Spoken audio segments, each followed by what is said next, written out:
out of the water today for 2 hours, so I'm feeling no pain. That was great. Out of Muir Beach. Is this a different office? From what you were the last time. We were I think exactly so. one floor above, but it was smaller. Yeah. So I don't remember if you were in this one. So what do you guys think about, here's two topics, and again, this is just suggestions, if you guys have some other ideas, but topic one, obviously Super Bowl, we'll talk about Cam Newton, I know you're a big football guy, talk about Peyton Manning, the defense of the Broncos, whatever, and then the other thing, maybe a little NBA and the Yeah, Warriors. I love talk Warriors. Yeah. I've decided that Kevin Love is the centerpiece of all that is right and wrong of what's going on in the NBA. Okay. Yeah, So great, you're great. proud of Let's that. do it. And then anything else that you guys, I'm just I don't know how easy this is suggesting, gonna be. whatever you guys want to talk about. I'll be your nursemate here. Thank you. Oh, also, I got to. Can you send me the link to the Steinberg show again? Someone Yeah, had the, It's up on the website. Just go to Sports Econ 101. yeah. Okay, let me write this down. Yeah, Sports Econ 101. And you can, we have it on a Okay, podcast. you guys take- What do they call it? Not a podcast when it's on TV. What is it? A website? So I just go. What do I go to? What's the website? The Sports Econ 101.com, Yeah. and then you go to like the tab says like broadcast archives or something like that. Will you still send me the digital of this week's? It's cool because it's on Armed Forces Radio. It's on a webcast. It's on about 125 stations. Couple hundred. That's cool. Yeah. So it's kind of, Oh, I'm sorry for being late. no, you're not late at you're all. fine. We're just sitting around shooting the breeze. So it's nice. It's Having a not good live, time. so we can. Yeah, I missed the game last night. Did you go? I did. It's great. Yeah, God, I didn't get to Don't tell me. Traffic was terrible. I don't know the score. You don't. You still don't. He doesn't know. I recorded it. I'm going to watch You don't it know the tonight. streak's over? He doesn't know. The streak Freak is is over. over. Now we got you. That one I knew. Okay, so All we'll right. do our two little. Our So The little- home winning streak. Yeah. Yeah, there you go. See, now I got you confused again. Yes, you do. Okay, we're going to do our little 2-minute thing, and then we'll. Boy, All swear. So I can't talk about last night's game. That's unbelievable. I went to the game. If you want to talk about it. Now my free parking is not tax deductible. That's okay. Now, the thing is, this show is going to air on Saturday, so when's the next time they're playing? They're playing tomorrow night, I think it is, in Yes, Philadelphia. That's Friday night, so, you know. I think it's Philadelphia. That'll be old news what happened last night. They had a weird schedule coming up. They got like I 3 mean- games in 7 days on the road. It's I was about to say something which would have given Ed more information, which I'm not going to do. Don't give I that word respect anything. that. I respect that. Okay. I respect that. Okay, guys ready? Yes. All right. Yes. Is Vern still doing this? No, unfortunately, the people KCBS. over at KPIX, they had a tight ass about, for some reason, they Really? said, you're doing television with us, you're not doing radio, and there's no competition. Well, no, what it was is the all 200 stations are not CBS stations. Yeah. And so they said, well, you can't do that. It's competition for us. You know, really? We're competition? A radio station in another market is a competition Yeah, I for mean, 'cause you KPIX guys- television here. Well, not so much that, but it's CBS. Oh. Like, so there's some of the stations that if you In look at a world 200 where some Donald CBS Trump can become president, anything can be done. All right. Okay, you guys ready? Yes, All right. Well, welcome. You're listening to Sports Econ 101. This is the show where we discuss sports topics from a business perspective. I'm your host, Edward Brown, along with my co-host, Bruce McGowan, longtime sports radio personality. Today's show is going to be special because we have a guest who has been with us before, and he's back again. He just can't stay away. Yeah, you can't stay away. Super agent Steve Baker, who works with pro athletes and huge sports fan, as you can imagine. So he's going to talk with us a little bit about the Super Bowl and the Warriors and whatever else we want to get into. Excellent. Last week we had Lee Steinberg, so it'll be neat to have a different perspective from a different sports agent. No question. Okay. And today's show, let's see here. At each commercial break, we're going to ask a sports trivia question. We're going to be giving away vacations to the first email with the correct answer. The vacations are not sponsored by the radio station, but by Lighthouse Resort and Marina. Those vacations are free. Their only request a $75 cleaning fee to cover the housekeeping expenses. Check them out at lighthouseresortandmarina.com. Today's trivia theme is just going to be miscellaneous trivia. I'm going to keep you in suspenders on that one. Okay. All I've got right. my suspenders on. You got your suspenders on? Okay, good. So we're going to talk a little Warriors. We're going to talk about the Super Bowl coming And up. I'd like to ask Steve a little bit about, the whole machinations of being a sports agent. How do you go out and get your talent? How do you keep them happy? I mean, there's a lot that goes into that. That will definitely be very interesting. Let's see what comes on in the second segment here.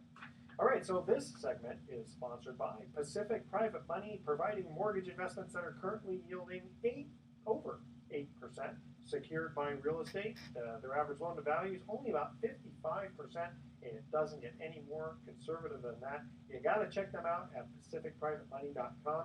You know, in fact, before we cut to the break, I'm going to ask you, and we'll ask Steve when he comes on, about does this Super Bowl remind you of the Seahawks-Broncos one a couple of years ago? Except Peyton's a little bit older. Because they kind of look at Cam Newton a little bit like Russell Wilson. And I'm making a prediction now, Panthers by 10. It's going to be 37-27. That sounds about right to me. I'd say 34-20.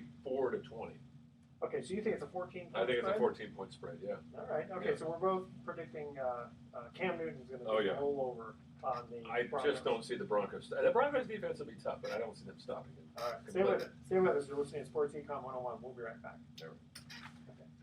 I think it's a big spread. I don't think he scored 34 points on Denver. Well, I hope you're right. Yeah, But I don't think Denver scores 20 points on Yeah, Carolina. maybe you're right. Maybe a low-scoring game. Maybe like 24-10. 24-10. There you go. So again, another 14 points. There you But what they favored earlier? Four. 4 points. 4 Yeah. points. Wow. You're talking to a man that two days ago was working on a business deal that I had an itch to buy a bunch of Under Armour, and I didn't follow the itch. Under Armour went up 23% today. Oh. 23% today. Well, that happens. Was it? They the street didn't expect their earnings to come in as good as they came in, as well as they came in. The world of business, it's a And capricious. you didn't thing. have inside information. You just had regular. I information. was going by my gut. There you go. That was interesting. The Steph Curry factor. It was interesting the other night. The Pacific, your guy. Oh yeah. Huh? Yeah. That was I'm great. sorry I missed the beginning of him. Yeah. You didn't miss too much. Okay. No, Interesting crowd of people. Yeah, some people. Some were- investors, some Some people. looky that kinda- loos, you know. Just, Yeah. It's kind of. It was interesting. Yeah, thanks for inviting me. Oh yeah. Yeah. Food's good. Always like. Oh, yeah. Yeah, I eat good food. It is. Okay. I just came from Sushi Ron. Sweet.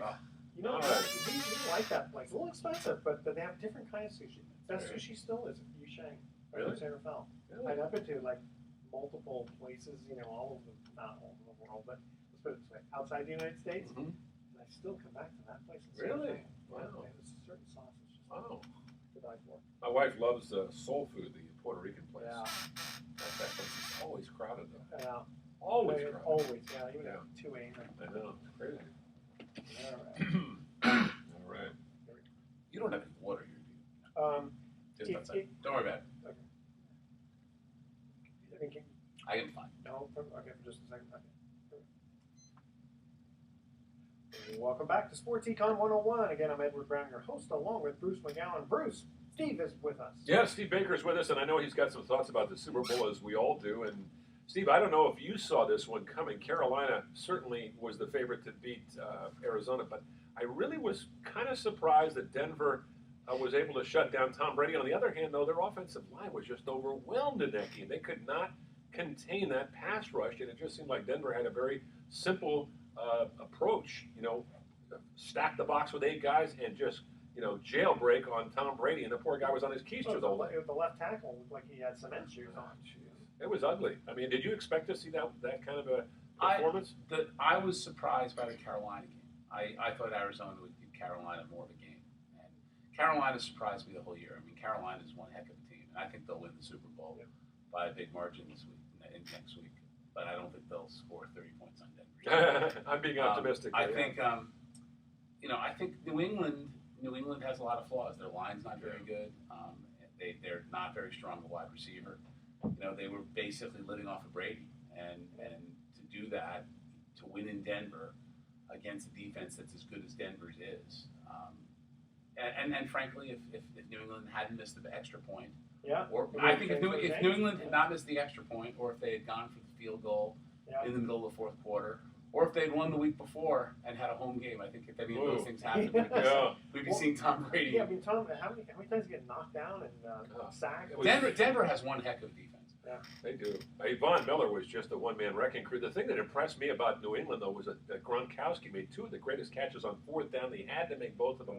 One of them kept the drive going. The other one kept them in the game. They had to score twice. They had to score the 6 points and the 2 points.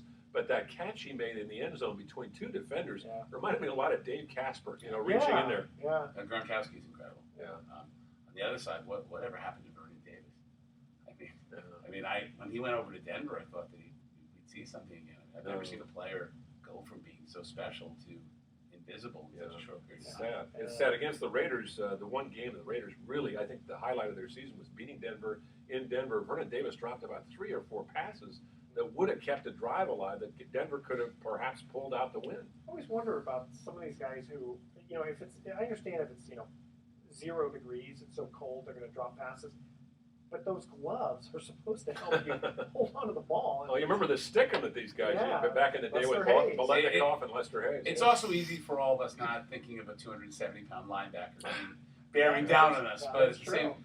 But hey, I mean, there's a very fine line between being a Pro Bowler and being and selling insurance. And Ted Ginn, though, I mean, when the Warriors got rid of him, when the 49ers got rid of him, I just looked and said, no, don't do that. This guy's good.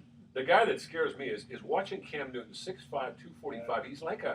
He's almost like a defensive lineman. He's so big, and what impresses me is he's not afraid to run people over. Now, he's probably not going to have a long career because of all the hits he's going to take and has taken, but it's impressive to watch him when he breaks out of the pocket and runs over a linebacker. I mean, he's bigger than most of these linebackers. Okay, so Steve, if he is, so you're a sports agent. If you happen to be his agent, I can just imagine cringing every time he runs the ball. Do you ever do that? Well, I have experienced that. I mean, I've many times been in the stadium with a client who's a quarterback and felt that cringe for sure. Cam Newton is a pass-first, run-second quarterback. And the fact that he's bigger than all the guys that are tackling him, I actually think that he'll mature into even better than he is. And right now he's the MVP of the league. So and Kaepernick was more of a run first. I think Kaepernick was more of a run first. I mean, what they always said about Cam Newton, even scouting him out of college, is that it impressed them that even in college he was a guy who looked to pass first. And frankly, I mean, it's interesting. You look historically, there's been very few successful running quarterbacks. I mean, increasingly it's become essential to be a mobile quarterback to succeed. But I think that the new age quarterback has to be a quarterback that has rushing as a threat, but it's not rush first, because there's no way you'll survive. Well, one depends on how good your offensive line is. Carolina. I mean, I think Carolina is one of the best teams I've seen in football in the last 5 years. I was thinking of Fran Tarkenton with the Vikings. Or remember Bobby Douglas with the Chicago Bears. The first thing about Bobby Douglas, not a great passer. Man, if you get him in the open field, it was kind of like Tim Tebow was that way. And I'm kind of surprised. I know Tim Tebow is limited in certain areas, but I'm surprised that nobody even gives this guy a sniff. I have a client who played with Tim Tebow and said that Tim Tebow was an offensive lineman's worst nightmare. I mean, basically, Tim Tebow played so out of control. And Tim Tebow is certainly a freakishly talented player. And I'll never forget that streak that Denver had at the end of the season, his last season. But the problem is to succeed in the NFL, you have to be in a structure. Defenses are just too complex. And with Tim Tebow, you never know where he's going to be. He's unpredictable is what you're saying. He's so unpredictable. Yeah. The very unpredictability that helps him succeed also leads to failure. Because an offensive line needs to know where your quarterback is. Where Cam Newton is such an unbelievable threat, where Andrew Luck is such an incredible threat, where Russell Wilson is such a threat, is they all have the threat of rushing, but their quarterbacks first. Was it Tim would just constantly roll out of the pocket? He was jazz. I mean, there was no rhyme or reason. I mean, he's an extremely physically talented quarterback, but he wasn't an accurate passer, and you didn't know where he'd be. I mean, the reason Steve Young was Tim Tebow-like when he was in Tampa, but Bill Walsh taught him to be a quarterback, and you took a player who wasn't really a threat and turned him into a Hall of Famer. Is Tim not coachable? I mean, he's certainly a bright player. I would think that. I think that he's just not a sufficiently accurate passer. I mean, the fact of the matter is I think there were enough times when he was a first rounder, so he was certainly given the chance to succeed. It's interesting. One of the little quoted stories is I find it interesting that the only way John Elway was able to get rid of Tim Tebow was to sign Peyton Manning. I mean, part of the brilliance of Peyton Manning is it allowed John Elway the cover of getting out of Tim Tebow because it was so clear to so many people that he wouldn't be someone you wanted leading your offense. Hey, you guys just mentioned a name a few minutes ago, Colin Kaepernick, and there's been a lot of talk here in the Bay Area. We're doing a show out of the San Francisco Bay Area about Chip Kelly, the new coach, perhaps bringing back Colin Kaepernick and revitalizing his career. When you think about Chip Kelly's kind of offense too, I mean, it seems like Kaepernick would be ideal, but I'm just wondering if first of all, if his confidence level is going to be back, and secondly, from what I understand, the offensive linemen on that team are pretty upset because didn't he bail on them prior to a game they were going up to Seattle, and I think he at the last minute said, "I'm not feeling well" or something's going on. So there's some resentment there. He's got to do some mending. That's an intriguing story, though. What do you guys think? I've heard a lot of rumors on Kaepernick, which it would not be appropriate. But first of all, I don't have it on full information. What I know is that here's a quarterback that led a team to a Super Bowl and to an NFC Championship game, who has a gun for an arm and is highly mobile. If anyone in the world can figure out a way to harness that, I suspect it's Chip Kelly. In addition, Kaepernick is under a very team-friendly deal. It allows the team the potential to try to evolve with him. So I think there's some potential there. But Colin Kaepernick isn't Cam Newton yet. Not yet. Well, it's interesting though when you think about NFL teams. There's such a dearth of quarterbacks now. If your number one guy goes down, you're in trouble. And the 49ers have two guys. Neither one of them is a big-time name. But Kaepernick used to be, and Blaine Gabbert looks better, so maybe you hang on to both of them and think, we'll go for the best one here. I don't know. I mean, the bottom line is in the NFL, if you don't have a quarterback, you don't have a team. Look at the four conference finalists last week. Carson Palmer, Cam Newton, John Elway, and Peyton Manning. The only one who probably doesn't belong in heightened hush right now is Peyton Manning because he's at the end of his career. And certainly he's certainly still a good quarterback, and you have arguably the best defense in football. But you still have to have a backup quarterback, though. Oh, without question. Okay, so we're going to cut to our first commercial break here, or actually the second commercial break for first trivia question, all right? Miscellaneous trivia is our theme. In 1982, which 13-year-old European girl became the second youngest ever to earn an international ranking in her sport? Right? Okay. After we come back, I'll give you a hint and maybe another hint, but that's our question, all right? So here it is again. In 1982, which 13-year-old European girl became the second youngest ever to earn an international ranking in her sport? All right? So email Edward at sportsecon101.com the answer to that question. Stay with us. We're coming right back. Sports Econ 101 with Steve Baker, our guest. So just remember, and you can probably hear it every time you do this. It goes like that. So just if you have to talk to Bruce, just do your eyes. He was pretty good about it. No, you're good. I have to adjust it. Sorry about that. That's okay. It's no big deal. It's no big deal. So you had good seats last night? Yes, fourth row center. That was a fun game. Don't. It was. I will say this: it was a bummer they lost or won. Yeah. We can say this: you'll enjoy watching Klay Thompson. Oh, good. Yeah. I can give you 45 reasons why he enjoys taking the watch. Oh, gee. I mean, and that's 45 turnovers. I'm sure. You can't be hosting a sports talk show and one day later not see come the on now. There's a statute of limitations. There's a statute of limitations on TiVo. Okay. It's 4 hours. What is Tim Tebow doing now? He's doing some sports casting, isn't he? I think so. He's a smart kid. He's very smart. But I have a client who just said blocking for him is just awful. Is it just he's the ultimate freelancer? He's such a freelancer, and I mean he's not accurate. Yeah. No, he doesn't have. But I remember that run in Denver. That was incredible. Oh yeah. I remember seeing him against the Raiders here in Oakland. He put on he seemed to be caught for a big loss, and he not only got away, he went 55 yards. Well, there was a game he beat the Jets at the last second. Listen. Could Tim Tebow become Steve Young? Maybe. The difference is that Steve Young was a highly accurate passer, and Tim Tebow's not. Okay, guys ready? Yes. Because I know you want to ask sports agent questions. Yes. I've got some business stuff. Here we go. Welcome back to Sports Econ 101. Again, I'm Edward Brown, your host, along with Bruce McCaffrey, my co-host, and our special guest, Steve Baker, sports agent. Here's our question. In 1982, which 13-year-old European girl became the second youngest ever to earn an international ranking in her sport? And I'll tell you, it was not boxing. I'm going to say Nadia Comaneci. No, because 1982. That would have been a little bit too late. Yeah. A little too late. Okay. You give us the score. That's right. She would have been on 76, I think. Okay. In 1988, she won all 4 Grand Slam events and an Olympic gold medal. Oh my goodness. Tennis player. Tennis, very good. That's Steffi Graf. Yes. Was it Steffi Steffi Graf? She was only 13. She was only 13. Holy moly. 1982. Well, I know that Serena is on the verge of breaking her record. I think she tied her record, didn't she? If she wins, She wins Australian Open. yeah, she wins she breaks the record. 22, I think it is. 22 Wow. Grand Slam titles. Amazing. Incredible. Yeah.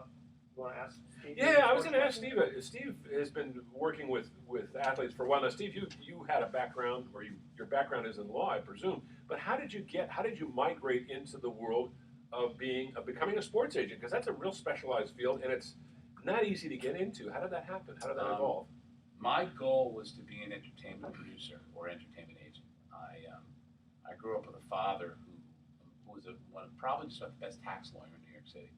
He represented Ed Sullivan, and he represented the Schubert organization. And I had a real passion for Broadway and for entertainment. And I went to when everyone else in my law school, at Cornell Law School, which I actually just got invited to speak at in April, so I'm really excited to go back there. Yeah. But when everyone else in law school in their first year was going off to work in corporate law firms doing security work, I went to LA and wrote game show questions. And That's great. I should give you some of these. Unfortunately, people did as well on my questions as I'm doing. But where I knew I didn't have a future with game show questions is we were doing a showcase for Price is Right on Dustin Hoffman, and I very proudly said, "Let's give away a scuba gear suit." And no one in the room understood what I was talking about, which I thought was so obvious because I thought not a self-contained underwater breathing apparatus. The beginning of the graduate. Yeah, that's right. That's right. And so in the process of trying to break into entertainment, I met Lee Steinberg, who you had on last week, and joined up with him for 5 years. And then after I felt I knew it, I started my own practice. Very good. Which it's funny you mentioned about tax law and NYU, right? My father went to Harvard Law School, but got a tax certification at NYU. Okay, it's funny because when I got my master's in tax, what was going on at that time was all the NYU professors were coming out to Golden Gate University in San Francisco because of the weather, and so suddenly there was this big rivalry between NYU and Golden Gate. And eventually, Golden Gate kind of surpassed it a little bit, only because we had all the good professors. Yeah, So there yeah, you it's go. pretty cool. So, I've taught at Golden Gate, and I enjoy Golden Gate. But in all due respect, I think NYU is still the. well, I'm talking about just tax law, and this was back in the '80s, and maybe things have changed back again. But again, it was amazing because you'd ask all your professors, okay, so where did you come from? Every one of them, NYU, Really? NYU. Yeah, that's So interesting. you go to NYU. And, Now, my father loved tax, and I loved my father dearly, but what he did for a living I found hopelessly boring, except when he brought back the entertainment-related stuff. I enjoyed that. But how did you get into sports then? I mean, you were always a sports fan. What happened was I took a job with an LA law firm that had an entertainment law practice.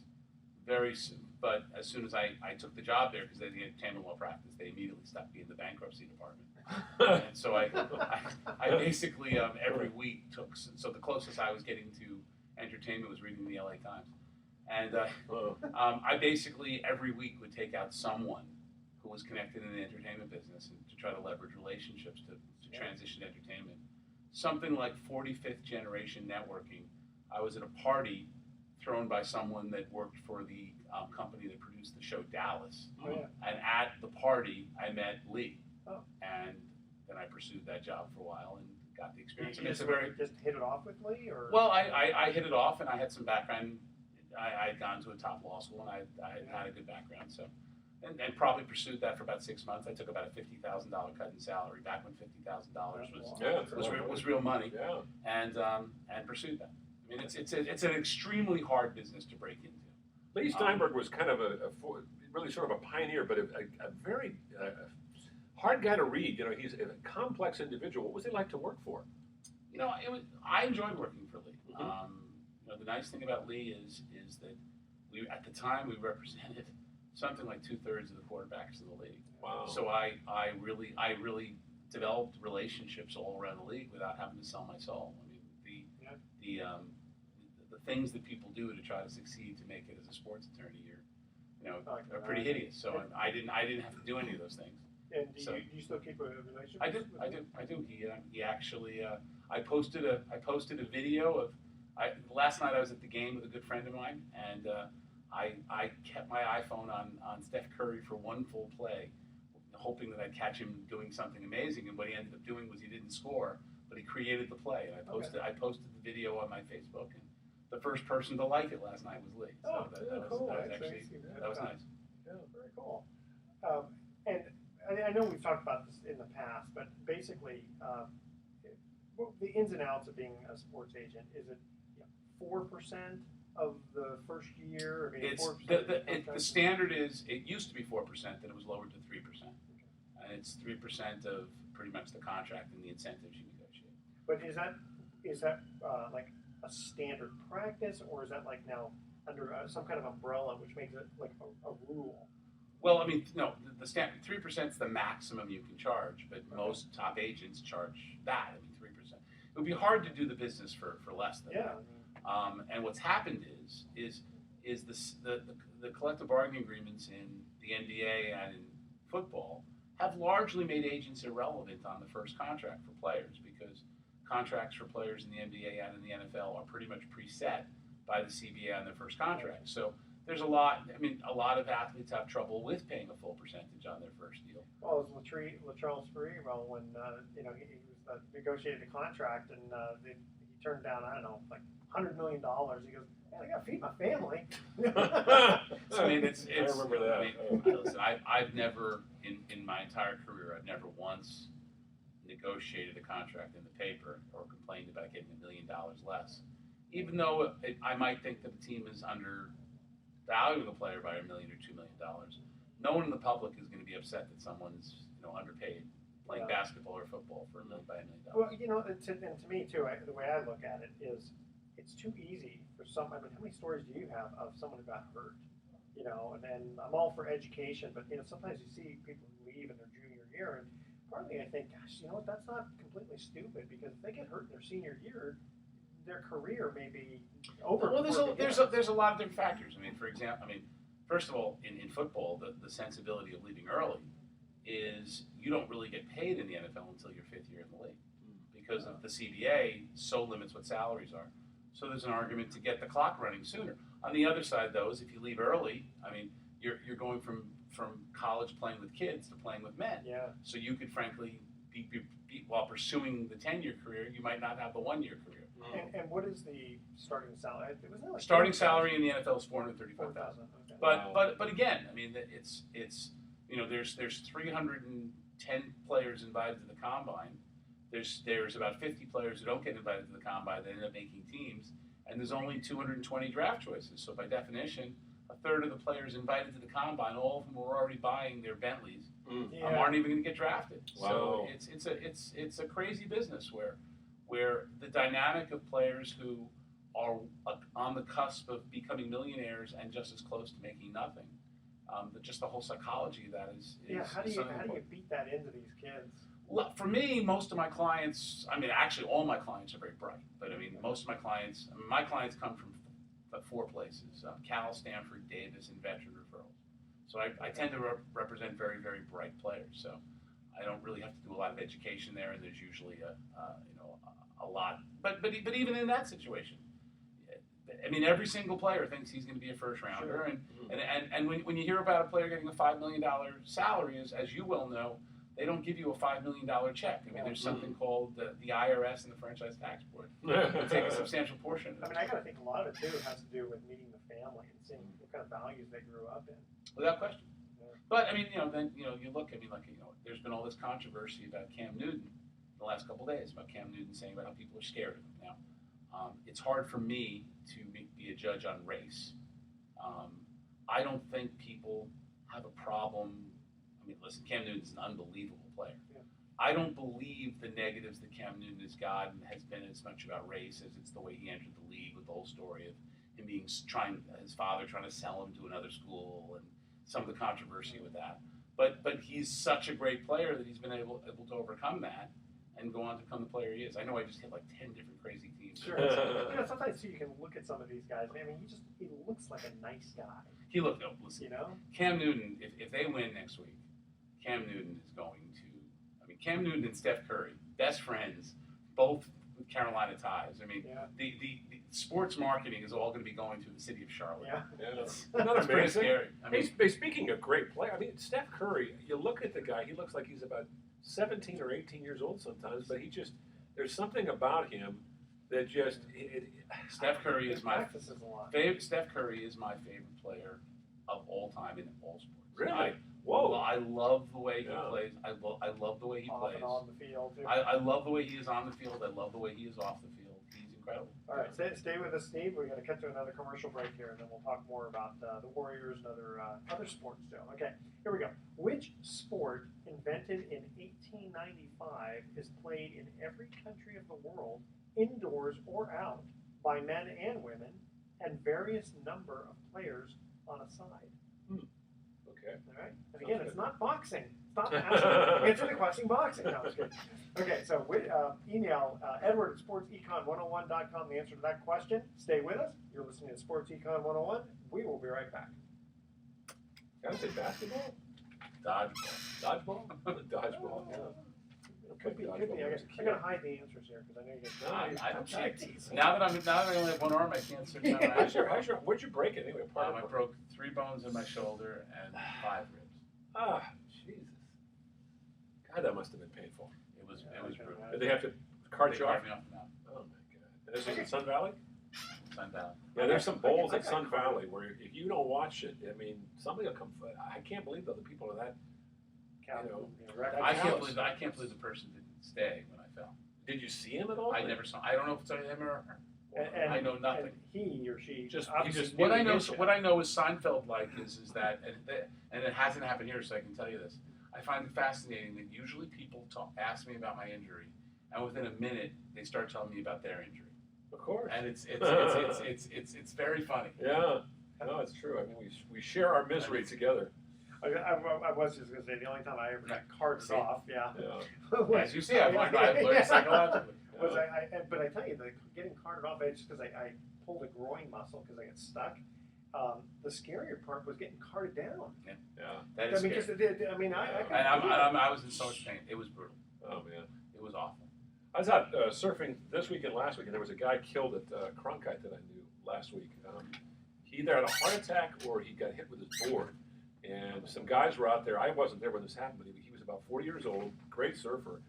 And they were giving him CPR, and then another wave came along, separated them. His body, I read about that. yeah, his body was lost, and he did not surface for 2 more days. They found him 2 days later. Yeah. But it was just bizarre because it's a real small group of people that Yeah. surf regularly in Marin County, and this guy was really good.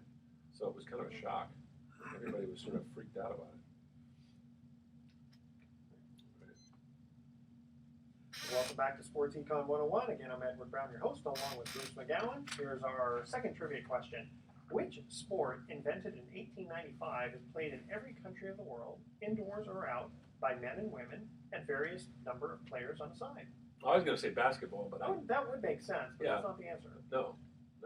Okay. Dodgeball. Close. Volleyball. Volleyball. And that's close enough to 1895. Well, Yeah. I know basketball was invented by Naismith around that time. Around that time, yeah. Yeah, interesting. And Oh, that was yeah, and yeah, that was I to keep remember that. football players and baseball players in Shape condition. during Yeah, the off season. during the off season. Yeah. So, Steve, I want to ask you a question about how many times do you see, let's say, and probably be mostly a father figure, think, why do I need a sports agent? Why don't I just represent my son? Does that happen a lot? I see it all the time. And for what it's worth, for when it comes to, I'd say, 80% of the people who are agents, they probably would be better off not having that person. Interesting. I think the top 20% add a lot of value. I know, it's like I look at the old adage, he who acts as his own attorney has a fool for. No, I mean, so- again, to be fair, I mean, when you just look at the raw contract, I mean, the reality is my 16-year-old son could negotiate a first-rounder's deal in the NFL right now because it's pretty much set by the last CBA. So when you're just looking at that, but there's a lot of other dynamics that go into it. What are some of your favorite guys that you've represented over the years? And tell us a little bit about them and why the relationship has worked so well. I guess one client of mine, the first client that comes to my mind is a client of mine named Will Svitek, who was he was a D lineman at Stanford, and I remember I was referred to him by the associate AD at Stanford that he thought we really hit it off, and I watched him play. And when he played defense, it was like watching Velcro, which wasn't good. And I remember saying to him, well, the Velcro thing on defense isn't very good, but if we switch that to offense, we might have something. And He agreed with me, and we hired actually Guy McIntyre to train him to play offensive line. Yeah. And he ended up having a 10-year career in the NFL, and Wow. became one of my best friends. I mean, I actually wrote his recommendation for Harvard Business School last week. Wow. So I mean, it was really a very fulfilling relationship. Okay, so how many times do you get either referred to or someone, just happens to know of you, who you very politely have to say, I'm not going to represent you? I'd say 90% of the time, actually I'd say more than 90% of the time, Will Svitek is just about the only time where it was someone I was really into. As a general rule, when someone just unsolicited calls, I mean, because athletes are getting approached by so many people. Now, what does happen is for example, certainly at Stanford, for example, I've represented, I'd say probably 25 players who come out of Stanford. So there's naturally a lot of people refer me the next good player at Stanford, and there's been many players like that I've represented. And I'm sure that some of your successful clients will put in a good word to say why. Without question. No, I mean he negotiated this one. I'm a very very big believer in word of mouth. And with me, where I've done something distinctive is, for Jeff Garcia, I negotiated what at the time was the largest quarterback deal in the league. For my client Ken Harvey from Cal, I negotiated what at the time was the largest linebacker deal in the league. I mean that itself. Those, people are going to search you out. The way I try to market myself is someone with real intimacy with their clients, but at the same time have done a lot of large deals. But I can tell you on the flip side though, I can't tell you how many times I get calls from kids who aren't invited to any All-Star game, who run 4 240s and say they're 6'3", 210, and I say, well, that can't be possible. So there's both sides of that. I was going to say, you talked about Steph Curry earlier, and I would think that he would be the ideal client because not only is he a great player, but just he is such a model citizen. I mean, he'll do just about anything you ask him to do off the court. I hope people realize what they recognize what we have. I mean, I can't think of any time before where we've had a player like this. I mean, he is, in terms of basketball, he is the best combination of shooter and ball handler I've ever seen. Yeah. I mean, I can't think of anyone that's like that. Now, do I say he's in Michael Jordan or LeBron James? I mean, that's a little bit extreme. But I've never seen a player who combines those two things. Yeah. Or sports agent that refuses to turn up his Yeah. thought his cell phone was off. Well, he made a couple of plays the other night. I mean, not only dribbling, but just, he finds a little opening between these behemoths. But there's something else, though, Yeah. about Steph Curry that I find it amazing about Steph Curry and about the Warriors, is that Steph Curry and the Warriors last year were incredible, and they're both 25% better this year, which is mind-boggling. I mean, for Steph Curry to be as good as he is, to have an MVP season, and then be 25% better than the guy he was last year, and be the ultimate role model off the field. What an example. I mean, and the Warriors are such an example for sports. Yeah. I mean, watching the Warriors play last night, they play with such unbridled joy. I've never been to a sports event that's as fun to watch than watching a Warrior game. Well, and they like each other so much. I go into that locker room once in a while, and there's not an ego problem on that team. And if there was, it's managed very well because everybody is on the same page. They want to win, and they love playing with each other. When your best player acts like he's one of the guys, and that sends a tone down the rest of the organization. Well, and when your sixth man is as good, Iguodala is they are a starting player. Anyway. That team, they are an incredible. I mean, so I with my friend that I went to the game with last night, my big argument with him is I'm a huge Andrew Bogut fan. I think Bogut is ridiculously underrated. What's funny is Well, he's such a good defender. I think that's a great defender. He's a fabulous passer. Yeah. The only thing you complain about Bogut is that he breaks down. But for the 25 minutes he gives you, oh my God! It's like the last 5 games I have been impressed. But before that, I cringe every time he touches the ball because he's got butterfingers. No. You're confusing him with Festus Ezeli. Well, him too. I disagree with you so heartily. Now, as we discussed before the break, I do believe that all things in the NBA right now can be traced back to Kevin Love because I think that when you look at what the Warriors are right now, Kevin Love's a fabulous player, but I mean, the Warriors are the Warriors because Jerry West and Bob Myers and Joe Lacob had the incredible sense to not trade Klay Thompson for him. Oh, that's right. And Cleveland is self-destructing because of trading Wiggins, where they would have had a deal that was cap friendly for 4 years, for Love. I mean, I find that fascinating that one player literally is at the epicenter of the Warriors becoming the power franchise they've become. You know, I wonder, again, I'm not in the behind the scenes with the owners looking at the money situation, but because all we do is look at from a fan standpoint and say, oh, you should have done this, should have done this, but we don't know all the ins and outs of the financing, and that's got to be a huge part, not only for this year but for building in following years. Well, we're already at a salary cap, or fortunately, maybe you get some people. Who was the guy who took like a huge? Well, I think you're talking about David West. Yeah. Who went to San Antonio. Yes, exactly. I think he's making $1.5 million. And he gave up $10 million. Yeah, he had a $10 million deal, I believe, and he went for $1.5 million because he wanted to play in a winter. So that's. I bet his agent wasn't too happy for that. I mean, the agent's job is to do what's best for the player. Yeah. And I mean, my understanding is I think Tom Brady makes less than Tom Brady could make because he wants the team to have more money to pay other players. Yeah. So then you read the stuff in the paper that maybe he's part of some other investments. You never know. But He's amazing though when you think about it. You look at the Super Bowl teams they've had. They've had 7 Super Bowl teams, I think. And every team you look at, the people around him is like, it's a completely different group almost every time he goes out there, and yet they still win. The run that Tom Brady and Bill Belichick have had is incredible. I mean, it really is. It's unprecedented. I mean, there's some extraordinary little stories in sports. I mean, as much as people criticize LeBron has gone to the NBA Finals now, 5 straight years. I don't think there's a player in NBA history, Michael Jordan included, that could have taken those 5 teams to the NBA Finals. I agree with you. I say Bill Russell, but Bill Russell had a guy named Havlicek and Cousy and a little bit better. I mean, there's there were only 8 teams. There's something missing in the LeBron story, and one of the things is again, I'm sure that LeBron going to Cleveland forced the trade of Wiggins for Love, which turns out to be such a mistake. But I don't believe there's a player in basketball history that could have done what LeBron's done with the 5 teams he's had. Brady, same thing. I mean, it's amazing that Brady's basically gone to the Super Bowl with essentially 4 different teams. Now the same coach. Same coach. I mean, like Will Fork's not on there. And, it's amazing. It's amazing. Why did David Black get fired? I mean, I think it's.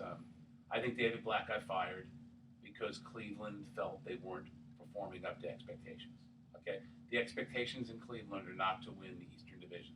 The expectations in Cleveland is to win it all. Now the problem with before you get to David Black, again, it's not David Black's fault that he was given a team that's flawed. I mean, the reality is that Kevin Love doesn't play well with Kyrie Irving and LeBron James, and that trade was so that's more of a GM mistake than a coach mistake. What do you think? Why is that? Why don't they play well? What do you think? I think that you probably needed more of a complimentary Draymond Green type of player than someone like a Kevin Love. It's the same. I mean, Kevin Love is a great number one. Kevin Love is a great number 1 option on the team, but for whatever reason, he doesn't fit into that flow. That's not the coach's fault. Now, I certainly understand the argument that it's hard to justify firing a coach when your team is first in the Eastern Division, but I think it's fairly clear that team was not gelling. And one other thing we should mention, David Blatt was, I believe, hired before LeBron came back to Cleveland, so therein lies a problem, whereas LeBron might have liked to have a different guy running the show because he has such an input. So in basketball, the star player is so important. I mean, I remember that Magic Johnson got ridiculed when he forced the firing of Paul Westhead in the early 80s. Winning is a great deodorant. No one criticizes Magic Johnson any longer. David Blatt certainly has a record as a great coach. It probably would have been great for David Blatt to go to a place where the expectations weren't as high as there were for them with LeBron. So rather than trading Love, if he seems to be the ingredient that's not working. Well, I think actually what they're doing now, they're having Love on the floor when LeBron's not on the floor. So they have LeBron playing almost like an Iguodala role where he's the leader of the second unit. That makes a lot of sense to me. Kevin Love's a heck of a player. But the problem is that Kevin Love's only worth a max deal if you put him in a position where he could be a 22-point, 10-rebound-a-night guy which you're not going to be on the way Cleveland plays. Boy, and Cleveland looked so bad against the Warriors on Martin Luther King. That's that was true. embarrassing. But they don't look as bad after watching what the Warriors did to San Antonio. That's true. And the bottom line is you reach the conclusion that maybe it's not that Cleveland's bad or San Antonio's bad, but just that the Warriors have assembled a team for the ages. They really have. I'd be shocked if the Warriors don't win it all again this year. But again, injuries are the great unknown. Yeah, and Curry has had some in the past, not recently. If they stay healthy, I don't see how anyone can. No, I agree. But that's a big if. Yeah. What do you guys? I probably should ask you off the air. You know, I watched this guy. Was his name Jason Thompson? Mm-hmm. Exactly. He's terrible. See, okay, I'm at the game last night with my friend, who knows basketball very, very well. Yeah. Jason Thompson gets on the floor. He looks sort of gawky, and my friend immediately says, "I don't think he's long for this team." Yeah. Jason Thompson turnaround jumper. My friend looks at me. We both laugh. Comes back the next play. Jason Thompson scored the next 6 points. I mean, it's interesting. It's interesting. But as we've discussed, you didn't watch last night's game, so we won't mention that. Okay. Well, and one of the problems too, Jason Thompson was a good player at Sacramento on a bad team. Now he's coming to a great team, so he's got to figure out a way to kind of make that adjustment. He's a great 12th man. Yeah. Exactly. There you go. Not a bad deal though, if you know. I mean, And I'm a good 13th man. No. Okay, here's the third trivia question. Name the world's northernmost and southernmost cities ever to host the Olympic Games, summer or winter. That's a good one. And here's a hint: it's two different places. Right. Okay. Okay. All right. Stay with us. You're listening to Sports Econ 101. We'll be right back with some closing comments. It's a good one. I like that. I was trying to get you, just a little keep you thinking. Sydney and Sarajevo. I was gonna say Oslo and Melbourne, but close enough. Yeah. Oslo. Sarajevo. Yeah. Oslo was way back when I was. I remember Stockholm, Oslo was Winter Games in 1980. What was that? That was the Tanya Harding, 1994. When Tanya Harding. Her boyfriend Jeff Galuli banged Nancy Kerrigan's knee. Yeah. I was lucky to skate again. Sorry about the phone. I thought I turned it off. Oh, mine did the same thing. I had my wife texting me, "Pick up my daughter. I'm becoming such a house dad. Could you please pick her up?" Well, my ring used to be Edward Brown. Pick up the phone. This is your wife. Pick it up. Pick it up. I go, dang, I really like your wife. She's a sweetheart. Yeah, she really enjoyed talking. Very, very personable lady. Yeah. Very. Now we got to get her a job. Well, that's hey, listen. I got my sister a part-time job through my wife, which is great. Yeah. Doing what? Just working with some kids. This one particular kid needs to be ferried around. It's just a part-time thing under the table. But from here to there, it's a good little thing for 3 hours a day. It'll keep her busy. Her husband's making good money. She doesn't need to be working, but it's a good idea. No, yeah, you got to be productive. Yeah. All right, here we go. We've closed this baby out. Welcome back to Sports Econ 101. Last time for today, I'm Edward Brown, your host, along with Bruce McGowan. Here is our third and final trivia question. Name the world's northernmost and southernmost cities ever to host Olympic Games, summer or winter. Well, Steve picked, I think he picked an Australian city, wasn't it? I said Sydney, but I think Melbourne is further south than Melbourne is correct. Melbourne, and that was about 1956, I think. Yes. That was a summer 60 game. was Rome. Yeah, you're right. Yeah. And for North, I'd say Oslo in 1994 for the Winter Games. Norway. Lillehammer, I'm sorry. That's right, which is outside of Oslo. Okay, Close enough. Or, okay. Let's check with our zip code monitor. There you go. All right. Any last thoughts before we cut out to our thoughts for the day? Yeah, who's going to win the Super Bowl? Like we all know. Carolina by 12. Okay. I'm going to say Carolina by 10. Or no, by 14. Yeah, you said by 14. I said by 10. Yeah.